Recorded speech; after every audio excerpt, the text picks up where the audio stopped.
All right, guys. So today the vlog is Q&A. I got Thad Bolanized with me. Hello. We're going to answer all of your guys' questions. So super excited. Let's get started.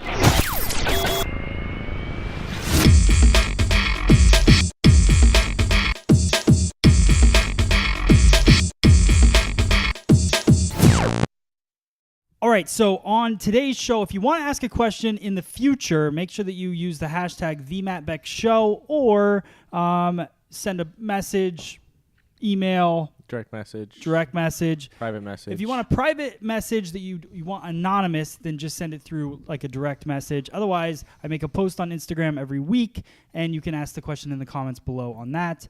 And that is at Free Salon Education on Instagram. Okay, Heck, so... if you're close enough, send some smoke signals. We'll learn. Yeah, exactly. All right, so let's see. I'm just going to go down the list of the questions on Instagram first, then I have a couple other questions as well as a bonus if we get to it. All right, Jonathan McFerrin on Instagram asks, he says, "Hey, Matt, I'm getting back into the business after being away for about 6 years. What advice do you have on ways to build a clientele? Thanks." This is something that we've definitely gone over quite a bit, but it's the biggest challenge in the industry. And I think the reason that people have such a big challenge with this is the patient level. Yeah. Like, it just takes a while. So my thought to you would be the best way to build a clientele, and this is to everybody, this isn't even just to you, the best way to build a clientele is to kill it with every single person that sits in your chair. To make sure that you go above and beyond with every single guest. You will win them by word of mouth. You'll get more clients from that. It's the best way to do it. The best way to build a clientele is based on your reputation. Yeah, any marketing class you take, they'll tell you word of mouth is the best form of marketing. Yeah. You could spend money on Facebook. That's fine. You can do a lot of other things. You can go hand out business cards. But really, I mean, do you keep a business card if somebody gives it to you? Probably not. But if you target your business card towards your Instagram and maybe you have a really good portfolio on there, that's a different story. What I would do is just get their Instagram and go follow them. I would look up people in your town, businesses in your town, start getting involved in the conversations of the businesses in your town on their Facebook pages, and become friends with people. I remember 10 years ago when I started, I would go to the bar or whatever, and that would be kind of the way that you would connect with new we people. We handed out so many businesses. We left like piles of them, put them on like tables, and they probably just got thrown out. Yeah, it doesn't. They definitely got thrown out at the end of the night. Like, exactly. That doesn't work. But if you think about it, the nowadays way of going to the bar is social media. Like, and it's better because people can analyze you. I think we're getting... what are we getting? He's going to just drop it off in the back. Oh, okay. Packages? Yep. Okay. UPS. Amazon. Sweet. Hopefully it's something good. So here's the deal. So the nowadays way of going to the bar, doing things like that is going on social media, go to different people's pages. Think about like how people look you up now. Like, I know Christina is like, I've decided she's a professional at finding people on Facebook. She like, a private eye? She literally, so I was going to get Flyers season tickets, right? So Did she snipe you out on that? Huh? Did she get them before you? No, but okay. so I call the Flyers season ticket hotline, right? Yeah. We start talking to this kid named Asher. So he's super nice. Asher Roth, is it? No, I don't know. Super nice kid from Philadelphia, right? Okay. He's got a big, strong Philadelphia accent. Sounded like a really nice guy. Was telling us, all these benefits of having season tickets.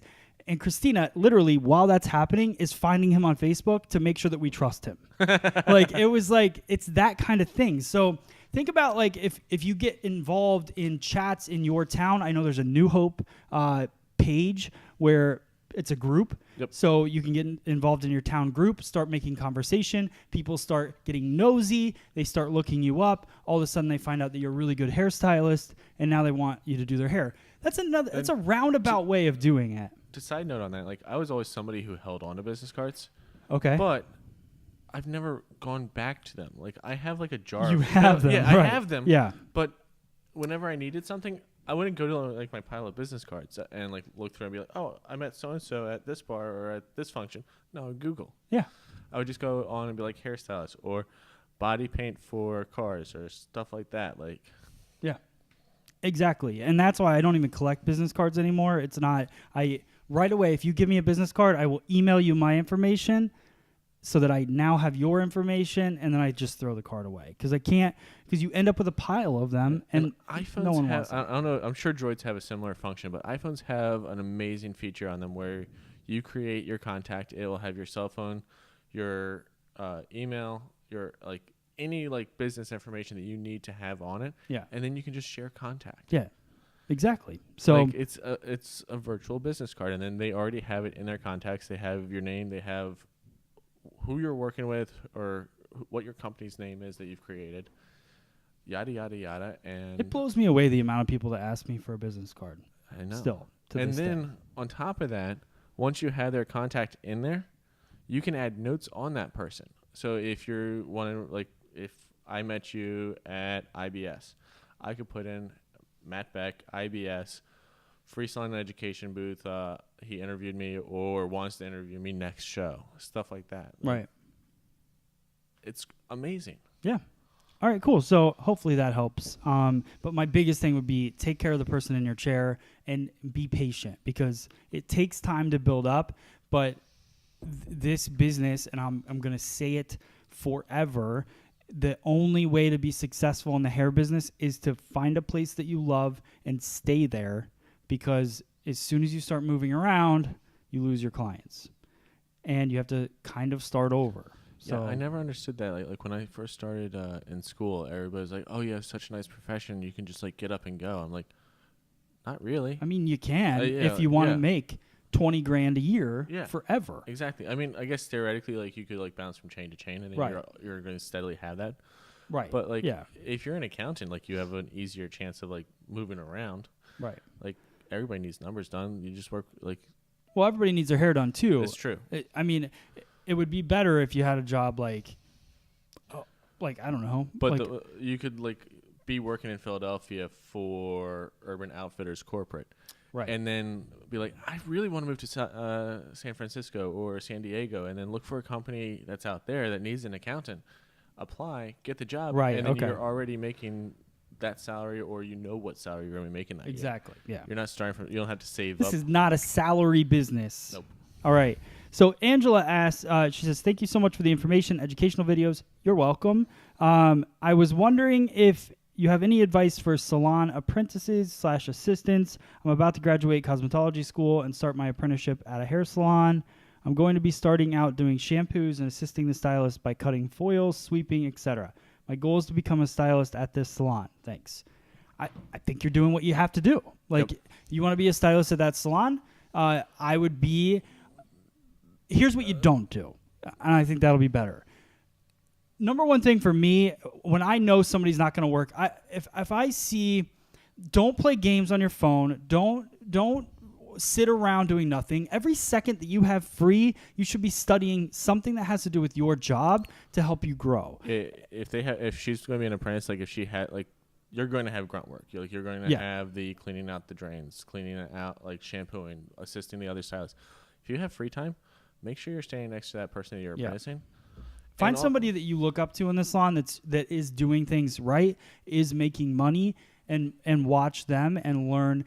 Don't just study how they do hair, study how they are with their clients, because there's a reason that they're that busy.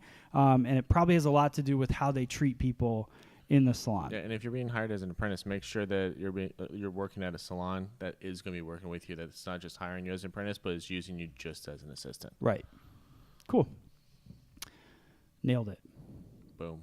Mic drop. So this one was funny. So this is Shayla Lynn Jones on Instagram. Says, do you guys have a daily self-care practice that you'd like to share in regards to taking care of your bodies? A way to show up fresh each day, because energetically and physically, this job can be quite demanding if one works full-time doing hair. I actually developed one when I first started working here. Before I started working for you and Christina, I was the person who woke up 5 minutes before I had to leave, and I was also 5 minutes from work. So that means I woke up 10 minutes before I was supposed to be working. Right, yeah. And I just showed up and just woke up there. it might have been like here. It might have been the age that I was at, but I decided that I didn't want to be doing that anymore. Right. And I started waking up about an hour and a half early, getting a cup of coffee, making myself breakfast, waking up like in a peaceful like setting, Yeah. and then going to work. So that way I was like energized and I was ready to go. Yeah. That's a good call. I'm somebody that is like 10 minutes late for everything, so I'm always rushing. The reason I laughed during your question was not because of your question. It was because this is something I'm trying to work on this year in my life. I have been starting to get to work earlier, not get to work earlier, but starting my day earlier, and then and getting some work done prior to coming here. And then, but the problem is I work super late till 2 a.m., 3 a.m. sometimes. Or sometimes I work till midnight, and then I spend till 3 a.m. with Christina because I don't see her throughout the day as much. And I drink Monster all day long, which is a terrible thing to do. So I'm trying to flip that. I do go to the gym now, which helps me feel good. The gym, pretty much. I used to be like such a night person, like insomnia, like to the max. Yeah. And like as soon as I started going to the gym, like I had a regular bedtime. Like it's amazing. Well, I think I'm gonna switch my gym time to the nighttime because I try to go in the morning, and a lot of the times I have to get to work and I have to start filming or try to film before the salon opens. And the trick to that is that you got to leave 100% on the floor. Yeah. You have some people who are like, go to the gym and they're like, okay, you need to like put like 75% effort in. Like that way you have energy for like the rest of the day. You have energy to rebuild. right. No, working out at night, you have to leave 100% on the floor because otherwise you're going to go home And be awake. and you're going to be awake. Yeah, and I think that's the challenge of me working out at night is because throughout the day I'm like go all day long, and then by the time the night comes, I just want to like. Yeah. But yeah, you shouldn't have a problem like leaving 100% on the floor. You don't do anything less than 100%. well, so that's my shifts that I'm making. I cannot be somebody that tells you how to do daily self-care practices. My self-care practice is do whatever the hell I have to do so that I can keep working as hard as possible. And I'm probably, from a health standpoint, not doing well. So, but that's changing, and we're working on that. All right. So thanks for the question and the reminding that I need to do that today. All right. Any suggestions on educational events that you would recommend? Say that again? Any suggestions on any educational events you would recommend? This is from Studio 151 Salon. It's a cool name for some reason. I think because it sounds like Studio 54. I don't know why. All right, so educational events. Here's the thing. It's hard to find. Like, it's not hard to find them. Now I would follow people on Instagram that you like and look for them to be doing events. I think nowadays you don't have to worry about. Yeah, I was gonna say like there's no like set scheduled events like to my knowledge like that like I'd be like really excited about. But if you go out on Instagram, like you said, like you have educators like us, you have educators like the Hair House, you have educators like all around, right, that will do in salon stuff, that will host stuff at their salon or at another destination, and just go have fun, enjoy, learn. Yeah.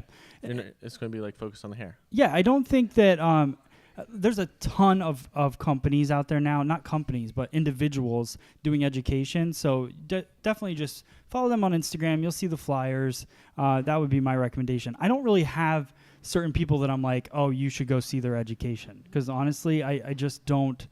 I'm not really watching their education that much, well, so I don't what know. you'd be looking for is different than somebody who's just out of school or Right. who may have been in the business for 30 years and is looking for something else. Right. The education is definitely something that's very personal that you need to like figure out like what you're looking for and then find that person. For sure. All right. This is from Stephanie on Instagram. She says, "Hey Matt, I have some questions. How do you keep track of your income and expenses? How do you budget for your business, and how do you pay yourself? Do you do retail income / expense a separate way than income from services?" Okay, so this is actually a cool question because I've made some shifts since we started the salon and how the salon is now. So how do you keep track of your income and expenses? we have an accountant. So I recommend that any salon out there, we tried for 3 years when me and Christina first started the salon to do it on our own. It's a big, gigantic mess, and an accountant keeps everything very organized. And it was always my goal to have a company that is a legit company and will, all the records stay the way they're filed, the way that they should be. It's hilarious to me because my accountant every year is like, I can't believe you claim that much in tips, because everybody's tips go in there from their credit cards. So she's like, I just can't believe that you do it. She's like, I'm happy that you do, but a lot of salons don't, because it's a big tax. I mean, you get taxed a lot of money. Obviously, everybody knows that. Yeah, but I mean, like, but if you're going to plan on buying a house, that's only going to help. Yeah, but you want to buy a house and you want to be able to do different things, and you're building a business, and a business is something for me that you're growing a business. You never know what's going to happen. If you ever wanted to sell your business someday, or you want to do whatever, I mean, you have to show everything that's coming in. How do you budget your business, and how do you pay yourself? I have actually a follow-up question before. Okay. So we've always like because you've had a question like this like before, and Yeah. you're just like hire an accountant, and then like I've always like people who've like come to me and said, hey, like, I know you don't own a salon, but do you have any advice for it? I'm like, hire an accountant. What do you look for in an accountant? I mean, I have an accountant, but I got one because my friend who owns a business had that accountant, and Isn't your dad an accountant? no, I thought your dad was an accountant. he works in finance, but okay. he's not an accountant. He just does Yeah. Drea's taxes. Correct, but I Okay. can't sit with my dad for that length of time doing works like Okay. stuff like that. So I've gone through. We started off with a good accountant, and then decided to take things on our own. Then I had a recommendation for an accountant from one of our clients here, and I started with them. It was the worst experience of my life. Like, we went all of a sudden, like 1 year, they were like, you owe 15 grand in taxes at the end of the year. And then the next year it was 8 grand in taxes. So then all of a sudden I'm 25 grand in debt to the IRS. And then I got a good accountant, and they cleared it all up. So that's good. really, it turned out that the accountant wasn't doing any of their work whatsoever, and wasn't doing any write-offs or anything, just getting through it. And so be very careful. Try somebody out for a year. If it seems crazy, though, get a second opinion for sure. Because for the majority of it, like, even if they do a terrible job, all your paperwork's done, so you can take it to somebody else to analyze it and make sure that they did it right if it seems wrong. How do you pay yourself? For the first 5 years of the business, I didn't pay myself from that. That's why I do education events and I teach. I started the Free Salon Education website. I still, to this day, do not take a paycheck from any income that I do based on the salon. It's just not the way that I like to work at. I like to reinvest, whether it's in the remodel that we're going to do, or the trips that we take, or the dinners that we do. I just reinvest everything back in to the business for now. I understand that that's not the way that everyone can work. It's just the way that it works for me. If I was going to pay myself, I would pay myself exactly like I pay everyone else, because that would be how the business model would work. So if you're doing hair 5 days a week, I would pay yourself your commission for doing hair. And if there's stuff left over at the end of the quarter, then you could write yourself a check for that. But always write yourself a check so you don't owe money in the end. Do you do retail income / expenses separate? This was something that a long time ago I learned that maybe you should take a separate retail account from your main account. And then so every dollar you make from retail would go into one account, and every dollar you make from services goes into the other, so that you see the retail account constantly growing. I always thought this was a good idea. Never did it. But I definitely think it's a good idea. I mean, when we first started the salon, I couldn't even afford to buy retail. So we had literally like maybe 100 bottles on the shelf at a time. So, it's just a whole different world now. I could probably start that account, and I would I would see it. But if you had like $1,500 to throw into a take-home account or retail account, and then you buy your retail from that, and then take every bit of money that comes from your retail sales and put it back into that account, watch it grow, and only buy your retail out of that account, it'd be kind of cool to do. It's definitely something that I would like to do later. That would be really good for like the show me people, the people that like have to see the income coming up. I mean, I learned it from a product company from Paul Mitchell, so I mean, it makes sense that they want to teach you that. So, but I do think it's a good idea. All right, cool. So that's pretty much it. Do you feel good? I feel good. So that's the Q&A. I hope you guys liked it. Let us know in the comments below. Also, if you haven't hit the subscribe button, hit the subscribe button and check out our videos pretty much every day.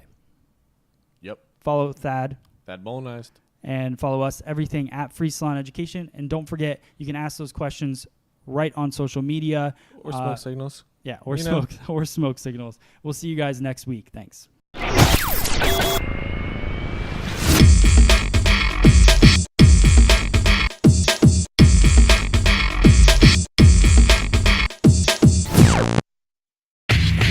Seven, 6, 5, 4, 3, 2, 1.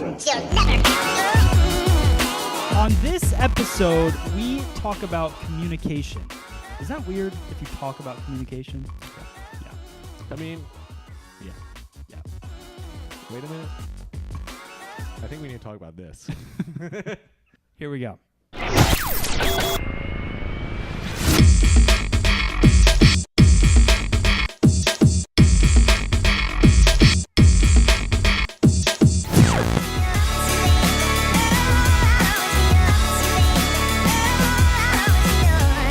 Guys, welcome to the vlog. This is the Q&A portion with Thad Bolinized and me. We're going to go over questions that you guys have submitted. Are these going to be all questions about Dre's birthday? Because today is her birthday. It is her birthday. Happy birthday, Dre. Happy birthday, Dre. By the time you guys see this, it will have been past her birthday. Yes. So if you haven't wished her a happy birthday, you should probably go wish her a belated happy birthday. Yes. Dre Day 2289. Yep. Or Hair by Dre Day. On Instagram. Okay, so we have a lot of questions. Well, actually, we don't have a lot of questions. We have a lot of answers. We have great questions. So great we're going to go over your questions from fsesocial.com. Also, things that you've submitted to us through Instagram. I just really searched the internet for you guys asking questions because we're all over every social media platform. And I pulled those questions. We put them into this show. And here you go. And you get these guys answering it. So sorry about that. First question is from the community. This is Chrissy in our community. She says, question for the vlog. How do you position add-on services? Meaning, what do you say to bring it up to your guest? Do you try to add on even if they have healthy hair and don't need it? Meaning deep condition. Thank you.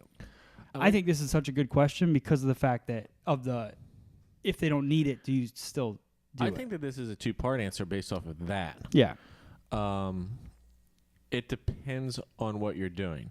If I have a client who comes in and has healthy hair and doesn't need conditioning treatments, I'm not going to just like try to sell it to them just because I want the extra money. Yeah. However, if they come in and they have healthy hair and are looking to do a full balayage and go up a couple levels, I'm definitely going to be recommending to do a conditioning treatment or Olaplex like in with the lightener. Right. So that way we're not doing that damage to their hair. They're going to keep their healthy hair.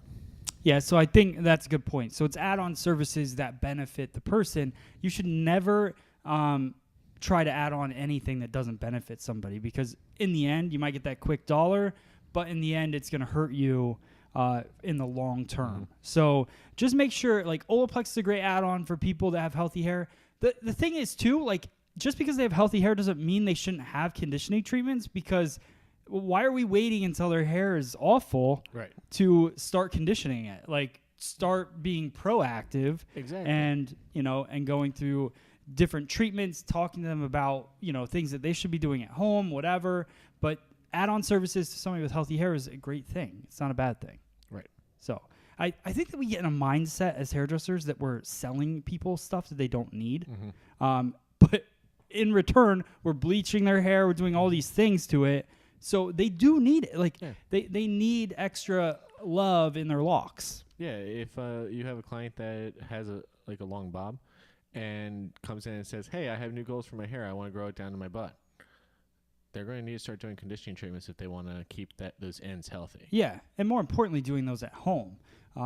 So that's a good way to sell better treatments for them to take home and stuff like that. All right, cool.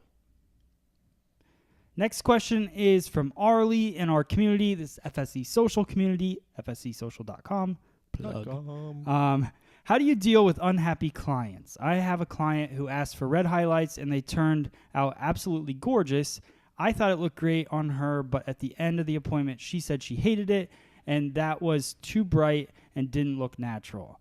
I've dealt with this client and her daughter on several occasions and have had to redo it before. She is polite, but also very blunt about not liking the results. I did. That's tough. I have a client right now. Actually, she'll be coming in later. Hopefully later on this week. I called her and set her up with a time. I put her in there because that was the only spot. Yeah. But I have a client who we typically do 4-in on her hair, and she wanted to start switching over to highlights, but she hates warmth. So I put the coolest tone over top of her, looked more on the neutral side, went home, washed her hair a couple times. Now it's warm. Is hating it. She's like, I don't know what to do. I don't know if we need to retone it. I don't know if I should just go back to just coloring over it. Yeah. But before we even got started, I explained to her, I'm like, we're going to be pulling through color. 1, we're not going to get you to blonde right away. 2, we're not going to be getting you to a cool tone until a couple of times of putting the lightener over it. Right. So I think having that communication with a client. Yep. Granted, I also have another client who just doesn't understand that there is a process. Right. You will have those people. Unfortunately, if they don't understand the first several times of you telling them and telling them different ways, they're probably never going to get it. Yeah, and I think so, Arlie. I think the big picture answer for this, I think hairdressers get very emotional when somebody doesn't like something because we're trying to create what they want.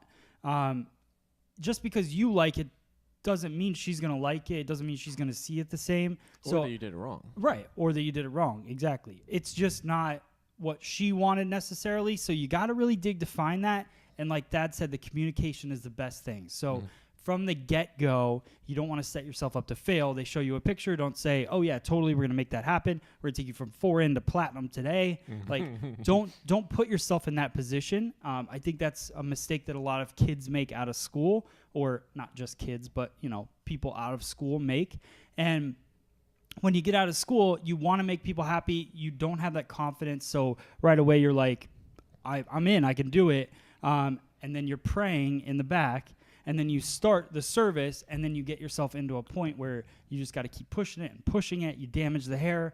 It's so much better to set them up with a schedule because successful hairdressers are going to do that anyways because you're going to keep the client happy. You set the expectation right, and you get them to come in more often, and they have better hair at the end. So it's a win-win. People might be disappointed if you tell them that they can't have what they want right away. Yeah. But they're going to be more disappointed if you say you can do it and then turns out you can't do it and then try to give them an explanation why you can't do it. Or you do it and they end up with a much shorter haircut or chemical haircut based off of you getting them to that level but not taking into consideration the quality of their hair. Yeah. Definitely stick with the communication. All right. Can you please do a face frame on really long hair? Working on that. That's going to happen How's this in the face next frame? few days. I'll face frame your beard. Is there a video that demonstrates the proper way to use a carving comb?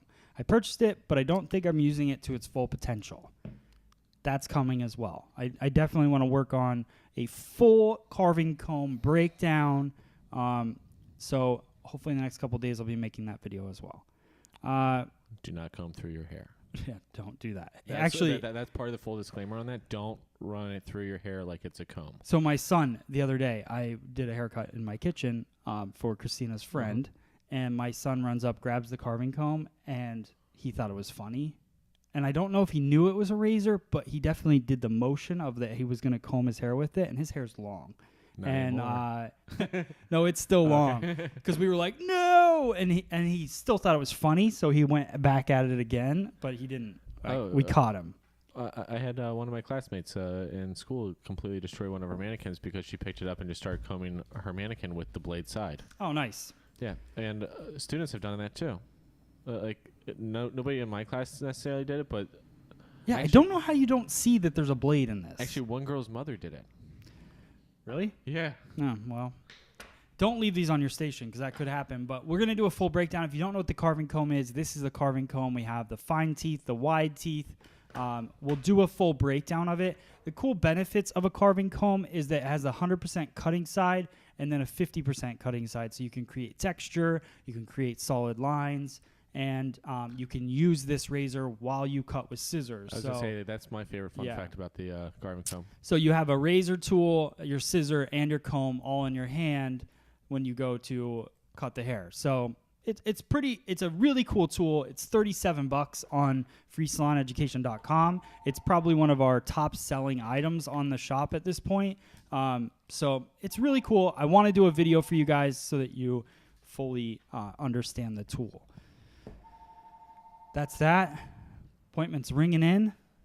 Customers banging down the door. All right. Last question, because I think this is a good one. Actually, okay, 2 questions. The second one's a short answer. This one's a longer answer.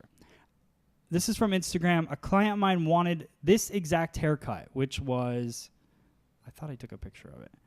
Womp womp. All right, I'll pull it up. A client of mine wanted this exact haircut, but claimed it was too short in the back and didn't like how it was layered in the back. This is a difficult concept / issue for me. So when I first read this question, I thought they were saying, I'm going to pull up the haircut now. So Burger King is now selling hot dogs. So this is the haircut. So Burger King is now selling hot dogs. Okay. When a client comes in and points out that haircut and says, I want it just like that, and you cut it just like that, it would be like you walking into Burger King, ordering a triple Whopper, getting it, then taking it back and saying, I don't like this. It has tomatoes on it. It has ketchup on it. It has onions on it. What are these beef patties? I want a hot dog on it. It would be kind of like that. You're right. It drives me nuts. I know. So there's nothing like this is stuff that you're dealing with human beings, and human beings are crazy sometimes. Yeah. So I think that the best thing for you to do is just really fully break down the haircut to them before. It goes back to communication, right? Communication in the consultation is the best thing you can do. A lot of people are like, can you make a video about a consultation? Just ask every question you can think of. Mm-hmm. Like, you have to ask. The consultation should be the easiest part because you should be that curious about what your guest wants in the chair. If you're not that curious, then you're not going to be a good hairdresser because you need to. I think for me, the best thing is when I finish my client's hair and they're like, this is exactly what I was trying to tell you. Yeah. You know, and that is our job, is to take what they're trying to tell us and make it happen. Sometimes The only person I can't make that happen with is Christina. So going to a consultation with that, like before I even talk about them, about the differences between their hair and the person in the photo's hair. Yeah. I'll ask them, I'll say, what about that haircut do you like? Do you like the fact that it's longer in the front and shorter in the back? Do you like the length of it? What is it that you don't like? So if they like the shape of it, but they don't like how short it is, that will come up. Right. Then I'll talk to them and be like, okay, you have wavy hair. That is a style for straight hair, or that style is styled straight. Like, what are you willing to do at home? Yada, yada, yada. Like, just like fully talk to them about the haircut and what they're getting themselves into. Exactly. And that's what If you have a client that then doesn't like it, then they are just a tough learner. Then you fire them. Yeah, they're a tough learner, and you politely tell them, well, these are things that we talked about before we did the haircut. We can make adjustments in the future. Yeah.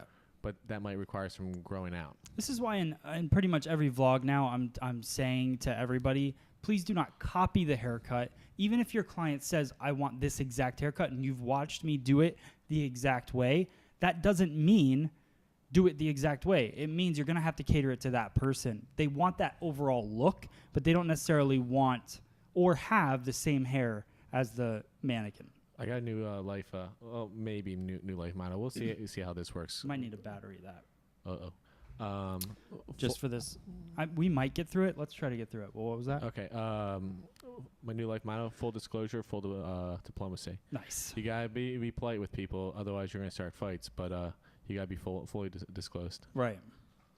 So one of the funny things about having a YouTube channel is that we've put out 600 videos, right? Mm-hmm. And in that 600 videos, you don't love your first videos. It's like you can't make them go away, and now they're getting millions of views, but you don't love them. I mean, right? you can make them go away. So I have a Well, haircut sort of. that I did. But anyway, so I keep getting all these comments from way long time, 3 years ago videos. And so here's one of the comments that I got from a lady who's not a hairstylist. So let's twist this a little bit. I'm a client and my hairstylist moved out of state, and I have been unable to find a stylist that will take the time to cut my hair like the tutorial. They became put off when I asked them to watch this video. My current stylist says I learned the Sassoon method, and I don't feel comfortable learning from a YouTube video. What do I do? So, obviously, I don't put these videos out for consumers. That's not my... I put it out to inspire hairdressers. It's just a good platform to get out to a lot of people. People that aren't hairdressers do watch the videos, and usually it's an inspiration thing. I have clients now that drive 4 hours to get their haircut here because of that, the videos. Right. So what I would say is hairdressers need to be open-minded. She's not asking you to learn from the video. She's asking you to watch a video and to see what she wants. She wants that look. You could take your Sassoon method and then place it and do that haircut. If you went to Sassoon, that's fine. I didn't go to Sassoon. I got training through Paul Mitchell. Some of them were Sassoon people that were doing training through that. I think the industry is so diluted with education at this point. No matter who you learn from, somehow learned from a Sassoon method at some point. So I would say I'm saying this to you guys, not this lady. She's not watching. But to you guys as hairdressers out there, don't take the client's not showing you a YouTube video for you to mimic and learn from that video. And if she says it like that, I don't think she means it like that, and I wouldn't take it like that. I would just say, all right, well, let me fast forward through the video and figure out what the end result is she's looking for, and then I know what she wants. Like, you can't, people just need to put their ego down and quit, and just give the people what they want. If they want that haircut from YouTube or Instagram or whatever, then research it. Just like if they wanted a celebrity haircut, you would look that up, right? Right. People take things a little too personally sometimes. Yeah, she's not telling you you're not good at your job or you haven't been Sassoon trained. That's not what it is. It's all about just she loves that haircut. Whether it was my haircut or somebody else's haircut, who cares? But and if it was on YouTube or a lady walking down the street and she dragged her in, who cares where they came from? That's the best visual you can get is how I did it. Then you could tell me how I screwed it up, and then you could fix those little mistakes in there. That's what it's all about. So just try to, if you're somebody that looks at that as a negative thing, I would try not to do that, because it doesn't, I wouldn't take things so personal. People are just trying to get what they want. I do what I want. I'll do what I want. All right. We got more videos to film. This show is over. Thank you guys so much for watching. Happy birthday to Drea. And if you want to submit a question, do it through our community. Right. I'm only accepting questions through the community this week. Completely. So you have to go there. If you Full post it on disclaimer. Instagram, it's not happening. I don't own Instagram. Go to fsesocial.com, fsesocial.com. Download the app or just use the mobile site. I like the mobile site. It's my favorite. But become a member on there. It's super simple. It links to your Facebook so you can sign up within seconds, create a profile, talk to other hairdressers, share your work. I want to see your work. and also get involved in the chatter, which is growing us as an industry, and that's what it's all about. There's 3,000 members on there now, and I want you to be one of them. That's I one of want them. you to be a member. All right. Thank you guys so much for watching. Follow Thad. Thad Bolanized, or on FSC Social. He said Thad Thaddeus Bolin. Bolanized, just so you guys know. That was Thad Bolanized. It all ran together. I think your beard got caught up in it. My beard gets caught up in everything. And check out Thad on the latest vlog because he grows hair instantly, and it's pretty cool. So, all right, guys. Thank you so much for watching. We'll see you on the next show. Thanks.